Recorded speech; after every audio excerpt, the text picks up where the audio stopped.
the end of the era of people pleasing. It was very interesting. Our evening event started that way on the Friday and it went right through the 3 days.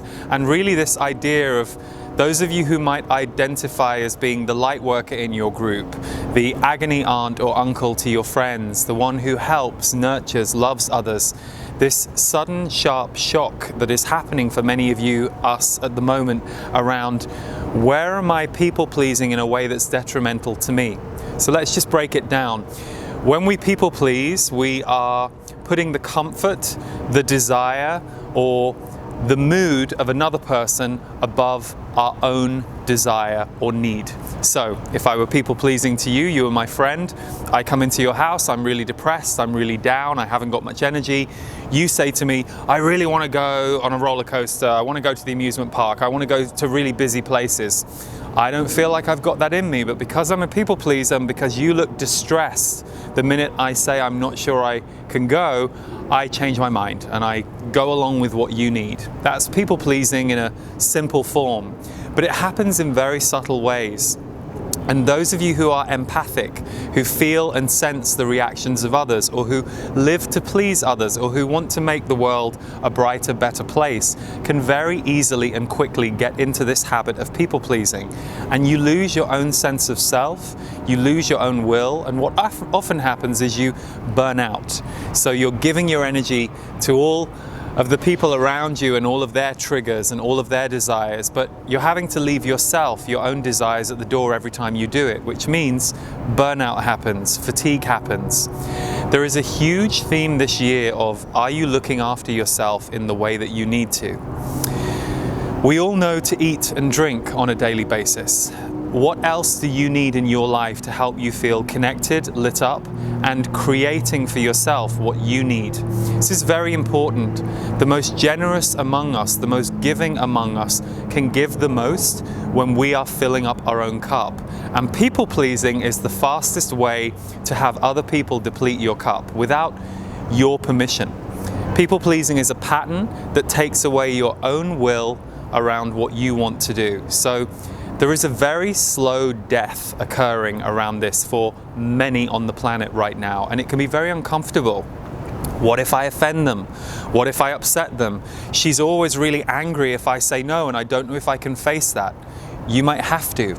You might have to deal with someone else's discomfort, and that's always what's at the root of it.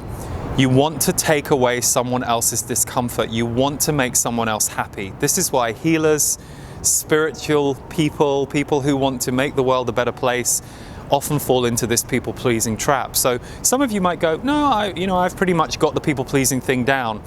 I invite you to look at the subtleties. I invite you to look at any part of you where your own body says yes to something or agrees silently to something, but your body doesn't feel good about it.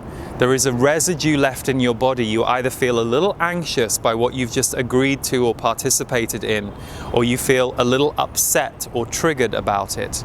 And to learn that what's going on is, what many of you are doing is reading somebody else's wound or trigger point and serving, feeding, or trying to heal it for them so that they don't have to feel it. You're easing their wound through your people pleasing. The problem is your own wounds don't get to heal, because one of your big triggers is going to be saying no. One of your big triggers is going to be, am I a bad person because I didn't help my depressed friend? I always say that we know when the call is right for us. You know, if there's a friend in our life that we know we have to go and help, that we know we have to go and help through a crisis, we feel it in our body and we respond. But there are lots of conditional relationships that can show up in our life where we get caught in the habit of being the nice one, being the one to soothe. And it doesn't necessarily serve us, and at a certain point it doesn't serve the person that we're soothing, especially if they're not really changing every time we're supposedly soothing them. You want them to grow beyond their suffering, and you're trying to help them grow beyond it by just stroking them, rather than saying to them, hey, I think you should investigate this a bit more deeply. I can't help you right now because I'm so tired, I need to go home. And if they don't respect you saying no, they don't respect you. You're in a conditional relationship.